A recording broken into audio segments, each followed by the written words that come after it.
My name is Ashadrick Kapasa. I'm a businessman.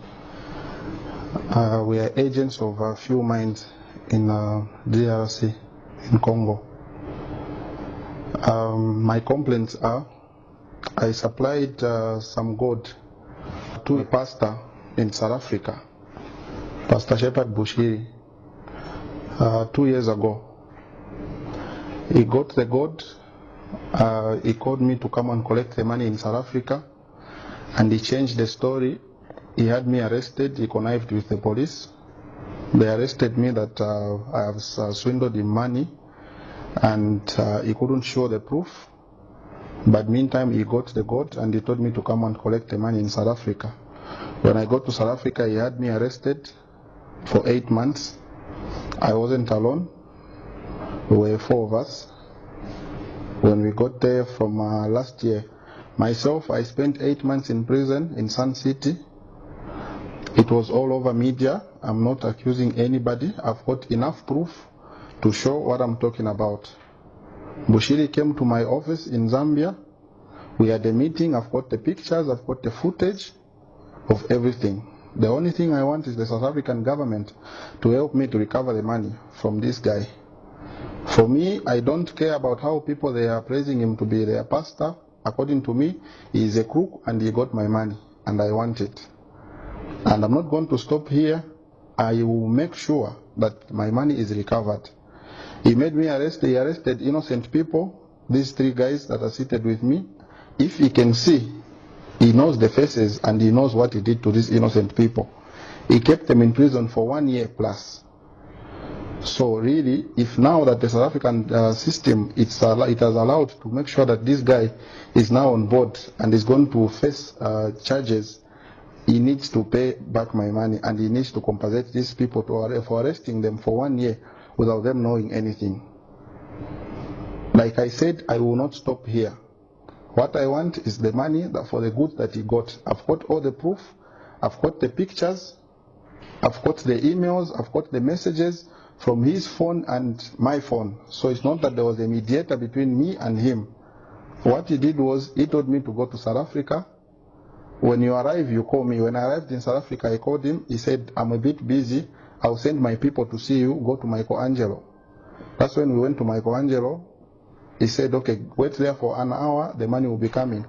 When we were waiting for the money, it's the time that the police came and they arrested me for fraud.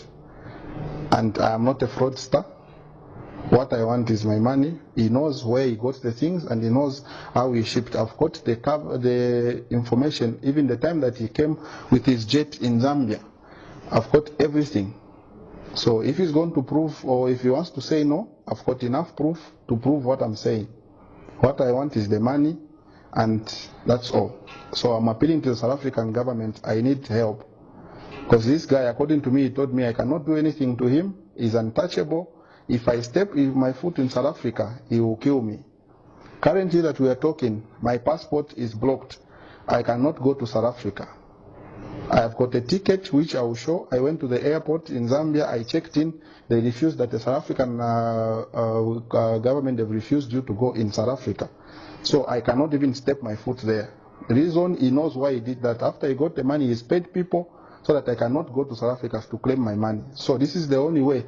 I think if I can go on media and speak to people, it's the only time the message will reach him, because I'm unable to go to South Africa.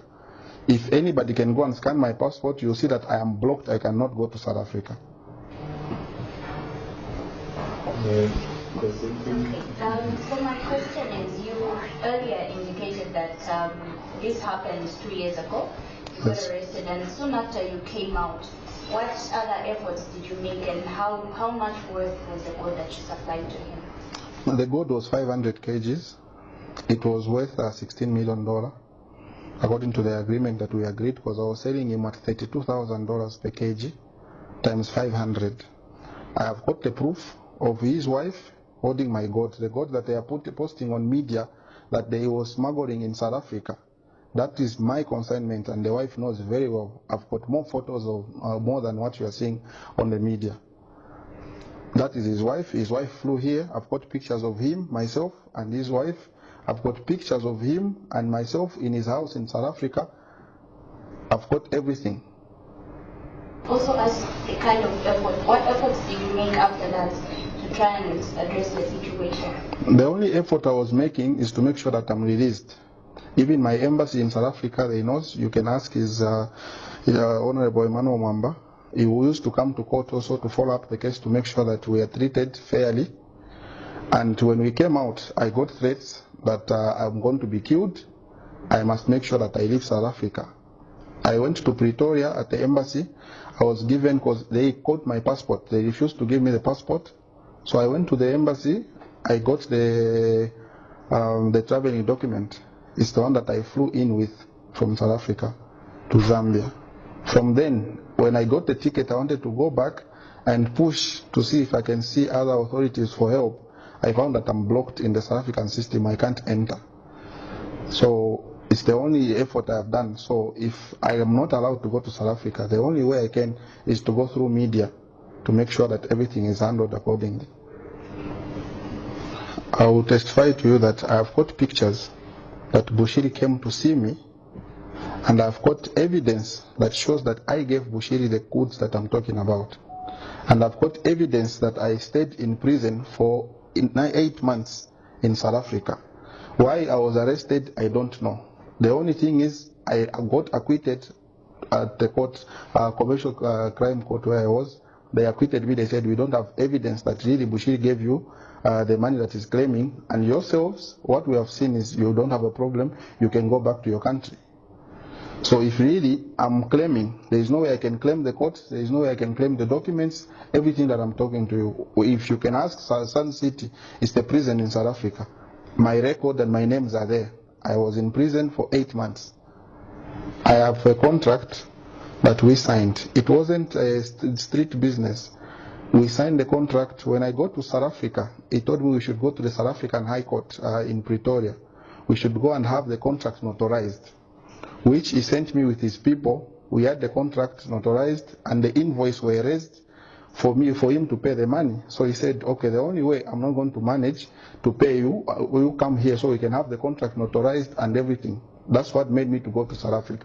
Without knowing that, for me, I thought I'm going to see a businessman who came, and I have supplied. Anywhere when you supply goods, you don't get money first. You supply the goods and then you get the money after. If it was a cash transaction, I would have told him to come with the money and then we exchange. But it was a contract. I worked according to how everybody works. And any company, we don't do cash business in such transactions.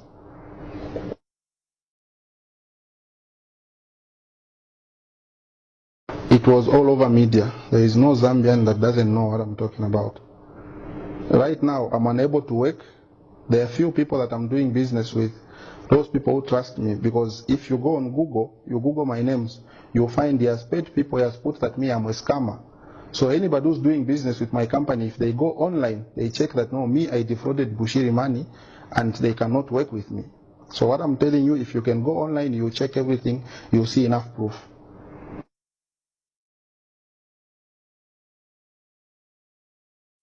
My advice is they should not trust the guy. If he's a businessman, let him do business in a proper way. He should stop injuring people. He should stop.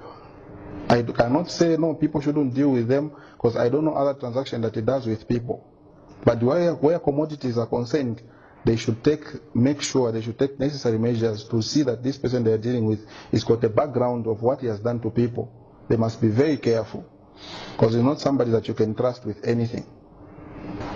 I'll be honest with you, concerning what I want from Bushiri, I do not expect any Zambian who goes to Bushiri's church to comment, because the only people I will see, it's them and not Bushiri, because as it is now, I cannot see Bushiri. So whoever, I am not warning them, and it's not a threat. I am advising them to just keep quiet and let the law take its course. Because no matter what they are going to write on media, no matter insults they are going to put, it will not help them. It will only make sure it will put their prophets in problems. Because I'm not going to end here, like I said. I will use all necessary measures. If it means we should go to the International Criminal Court, which we think all of us will be taken there, I am willing to do that. My name is Daniel Pili. I was together with Mr. Kapasa there in prison. we got arrested like he told you. We spent for us, the three of us, we spent like 1 year. Yeah, we spent like 1 year, but according to what we used to stay inside there, it was just okay. There was nothing like torturing us, no. Yeah. How was the experience? No, being a man, you have to understand the situation, then you move on. And how did you manage to come out? Because they didn't find anything on us. Yeah, according to the investigation they made. So they just said, you guys, you are free to go. But me, the only thing that I got shocked at was that why the man of God can do that, such a thing. That was my main word. So even the guys who are following Bushiri here, I'm not saying that maybe they should stop or what, but according to what they believe on him, with me, it's different. Because he was a man of God. And I don't think the man of God can do that. I have a lot of hate with him. And even him carrying a Bible while going around getting people's money, it's a shame. It is a big shame. Like I was saying, I am not claiming. I've got something, if you can check. This is Honorable Emmanuel Mwamba and myself. This was the day that I got released. I think he even gave a press briefing. This is Bushiri in my office and myself. He was wearing a blue jacket and I'm the one in a gray suit. These are his two men. This guy, his name is Duncan Otieno, and myself there at the South African High Court. This is their lawyer at the High Court who notarized the contract that, okay, the contract has been signed, everything is ready for the money to be paid. This is Joseph Mudolo. This is the guy that who was claiming that he gave me the money, 10.3 million rands, cash that Bushiri sent him to give me, which I did not see. This is Bushiri and myself in my office. And this is my uncle. That is my other business partner. This is Bushiri and myself at my office. This was in Zambia. It wasn't in South Africa because he followed me here. Those are the pictures. So there is nothing that we are claiming. I was not going to get pictures that he must pray for me. This is myself again with Bushiri. I was showing him things on my computer, trying to show him what we work and what we supply. So for me, I didn't go to ask for prophecy or anything. So what I wanted was just the business that we were doing and which he proved. I've got the other documents that are showing where me and myself and himself, where we were exchanging our messages and everything. So I did not, there is nothing that I'm claiming. The number that I have that I was talking to him on is the Malawian number, which I will take out the messages and everything, will print and will show it to the media. So people can follow our conversation from when he was coming to Zambia, he was starting off coming to Zambia, when he arrived and when he went, when he told me, okay, the money is ready, you can come to South Africa. So for me, when anybody who is going to say, no, Bushiri is a man of God, for me, he's not a man of God, he's a fraud. And those people who are saying, no, he's a man of God, they are lying, they are not lying. If I can come from Zambia and say what I'm saying now, then you must know what we are dealing with. To be honest, I'm only human. If I can see Bushiri now, where the hospital or the police where he's staying, or the funeral house or the graveyard, I cannot give him 1 inch. I will make sure I'm with him until I get the money. Because the treatment we got in South Africa, it wasn't okay. One, he has ruined my reputation. Two, my business cannot move well. It's because people all over, they know that me, I got money from him. So what I'm telling you now, it's the actual story, and I have enough proof.